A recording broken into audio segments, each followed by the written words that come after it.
this game makes Squid Game appear like it's child's play. Jinsu is our broken protagonist who decides to jump off a bridge after getting scammed by an influencer and sinking knee-deep into debt. Just as he was about to do so, a mysterious person begins transferring millions of yens to his bank account and invites him to get into his limo if he wants to earn more. Thinking his luck is finally taking off, he hops right in and ends up at a shady movie theater. There he finds a letter inviting him to join a game that turns into money and requires no special talent. Delighted that it matches his non-existent skill set, Jinsu picks a card number 3 and walks in. Beyond the curtain, a carnival-like stage greets him, and though he's intrigued, he rushes to the room with his card number on it. He finds a rulebook inside it, stating that as long as he stays in the room from 12 to 8 AM, he'll be paid for every second he's in the game. Just as a timer goes off, he quickly changes into his new clothes while a bunch of cameras watch him and decides to sleep. However, he eventually begins to feel cold and tries to buy a blanket, only to find that it costs 100 times more here. Nevertheless, since he's a pro at being poor, he manages with some old newspapers instead. The next morning, he discovers that there are 7 people beside him in this game, and they all collectively decided to spend the time they have left to play to buy some toiletries since it's cheaper than spending their individual money. After relieving themselves, they all began to worry about the food that was promised to them, only to discover that the carefree 8th contestant was the one who received all 12 boxes of it. She offers to let them have their share, but as soon as they reach her room, they are stunned to find that it's a lot bigger and better than the rest of them. While she blatantly laughs at their utter surprise, another secret unfolds that not only are their rooms drastically unjust, but also the money that they make per minute being the highest on the 8th floor and the lowest on the 1st. As capitalism bites them again, the genius 7th tenant suggests they divide their meals into 1 box per person and share the rest of them on the lowest floor since nothing can be taken out of the rooms. While the others eat their food, the 8th tenant ends up spending all their remaining time on an impulsive shopping spree, and as they lash out at her, she explains how they can add more time by climbing the stairs, and although skeptical with only 10 minutes left at their disposal, they all began running like headless chickens. Surprisingly, it works, and from then onwards, they decide to begin all their mornings with an Olympic marathon. However, it quickly tires them out due to the lack of food, and instead, they decide to divide into teams of 4. On alternative days, one team works and gets the extra food while the other rests, a tactic that seems to work until it turns out that the first floor tenant, who had a bad leg, couldn't run properly and needs others to fill in for him. To compensate for it, he offers to keep everyone's trash, and though he's happy to become their garbage man, his room begins to stink. To make matters worse, climbing the stairs to get more time begins to fail, and while they all frantically try to make it work, the 4th tenant ends up having a seizure. The 5th one, who was a former nurse, suggests that they all get an anti-seizure medicine using their collective time. However, this erupts a fight between the 2nd floor baddie and the heartless jerk on the 6th floor, who believe a pill bottle isn't worth their time. While everyone fights, the Jinsu barely orders the medicine, and the 8th tenant laughs at them from afar, pointing out how their little freak show has drastically increased their time. Everyone eventually realizes what increases their time in the game is whatever entertains the viewers, and Jinsu decides the best way to do it is to do a mukbang. However, his master plan is interrupted by the 7th tenant, who wants them to start low-key with their entertainment plan, since it's violence that rich people find the most amusing, and he'd rather they don't get there immediately. On the 4th suggestion, they decide to hold a lighthearted talent show instead, and the 7th takes the lead with a flute that he plays with his nose. After he earns over 20 hours, they collectively decide to leave the game after the first tenant earns about 1 billion yen, which will be achieved in about 2 months. Later, while our talentless protagonist struggles to come up with something good, the 5th floor tenant earns with some hours with her singing, and the 2 wannabe mobsters of the group do so with a show of their karate skills. When it was Jinsu's turn, he embarrasses himself with his K-pop inspired dance, which doesn't earn him much time, while the first tenant shocks everyone with his expert clownry. When it's her turn, the 8th tenant insists that her special talent is rather R-rated and invites the macho guy to sleep with her. Expectedly, the viewers were impressed and bestow 69 hours upon them to everyone's relief.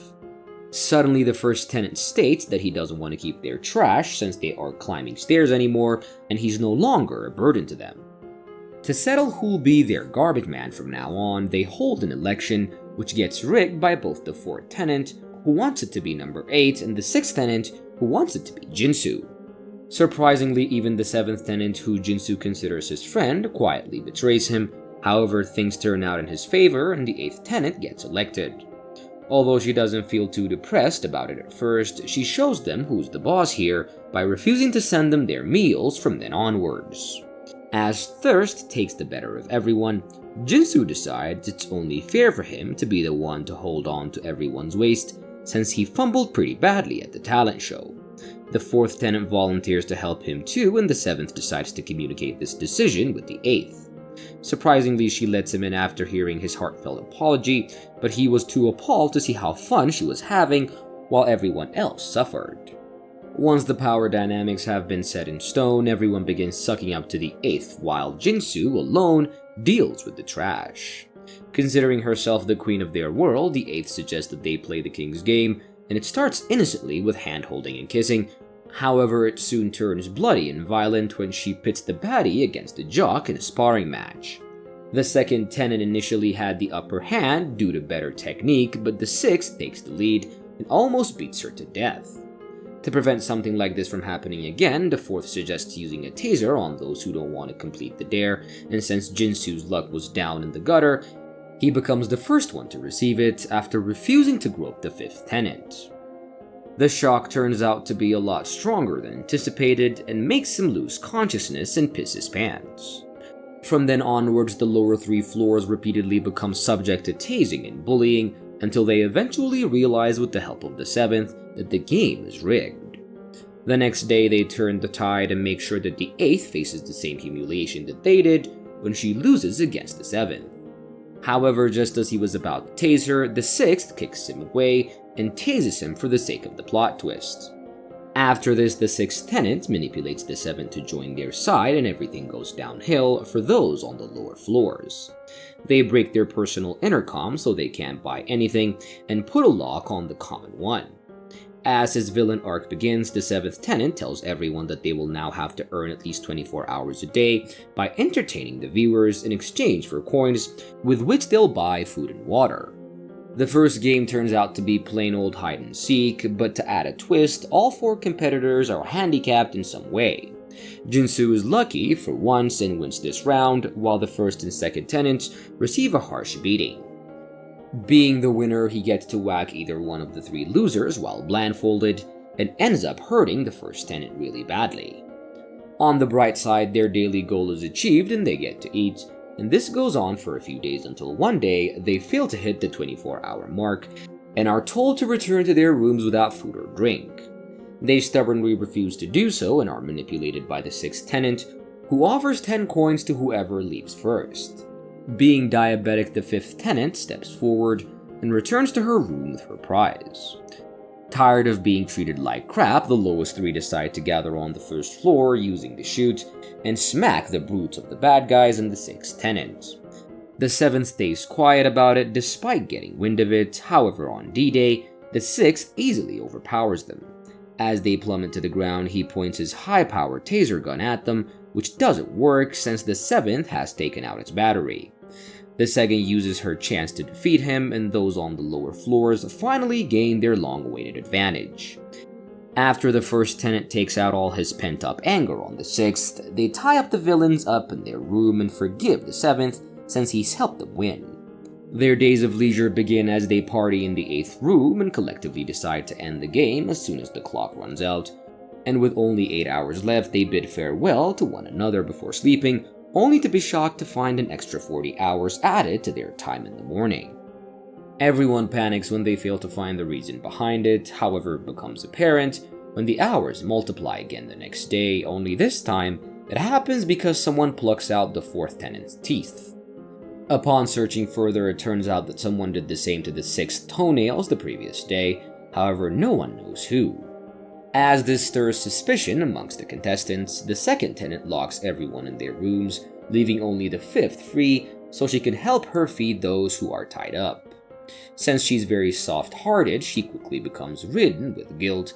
As she observes everyone suffering in pain and in a moment of weakness, she sets them all free. This turns the tables once again, and this time the others show them no mercy, and as the eighth runs wild and the fourth tenant flattens her in every way possible, the sixth orders a handgun and after harassing the tied-up fifth, points it at the remaining four, demanding to know who violated his precious toenails. He loads the gun with one bullet and begins a round of Russian roulette, which misses the first and the second tenants, but injures the seventh very gravely. When it was Jinsu's turn, he suggests that he buy the videotapes of the incident using the 8's hefty bank balance to find the culprit instead, a tactic that surprisingly works. However, things start looking very ugly for the first tenant when he turns out to be the perpetrator. In a fit of rage, the sixth swears to finish him off, only for the psychotic eighth to push him down the stairs and crack his back.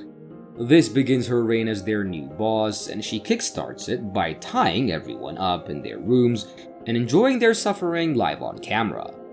As if this wasn't enough, she experiments on them with sleep deprivation to the point where everyone, including Jinsu, starts losing their minds. When even someone as heartless as she feels their pain, she expresses it by painting on large canvases, with the fourth singing her praises. However, things take an interesting turn when one night, while the fourth tenant tends to the first, he reveals his reason behind wanting to take 1 billion yen before leaving. It turns out that when he first got here, he discovered that with the amount of money, one can switch his room with anyone and potentially leave the game with the 8th floor balance.